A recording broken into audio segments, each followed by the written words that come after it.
I was ordained when I was 29. What made you decide to be ordained?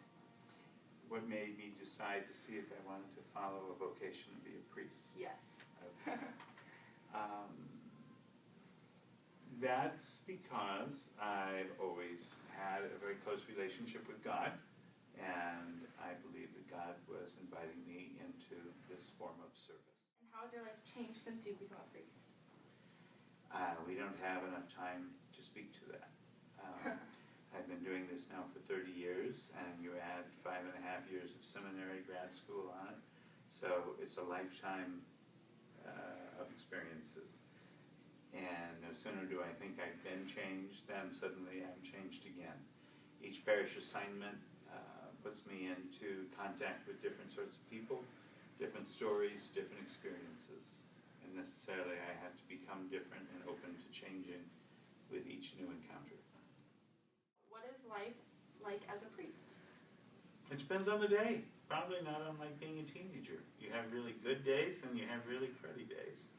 There are days like that with priests, that you have days when you're at the top of your game and things are going well.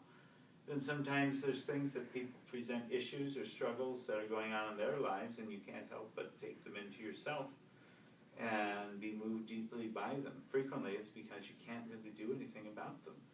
When someone comes and shares there's been a death in the family, or someone is afflicted with a cancer, or something that can't be cured, and you can't make it all go away.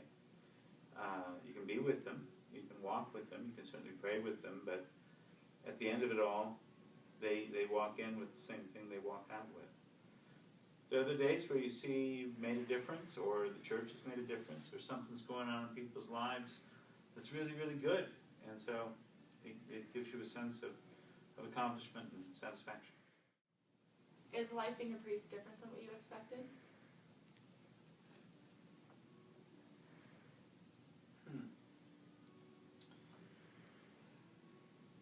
I think everything in life is probably different than what you anticipated being, because as you actually start to live it yourself, it becomes your own. Most people, even if you wanted to be a teacher, or you want to be a scientist or a bus driver, until you actually start doing it, you've only heard about it through other people's experiences.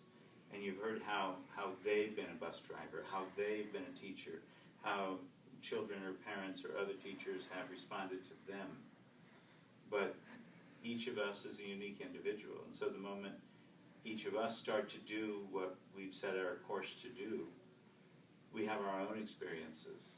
And we might have kind of a general sense of, well, I think this is what it looks like they do, but when you actually get out and start experiencing it, a lot of times you realize there is no book, there is no rules, there's no pat answer for everything, because you're dealing with people. It's not like move a piece of paper from here to there. And every person is different, and every person has different circumstances, and what might work as a suggestion for one, well, the other person has a whole different family structure or a whole different situation, and they can't. And so, yeah, I look back on who I was when I was ordained, and I am not the man I was. So, yeah, but part of that is also just inherent probably with being, I'm a year shy of 60 now. That just comes with age. So, last thing, can I get a high five for Vocations? Absolutely. Sure.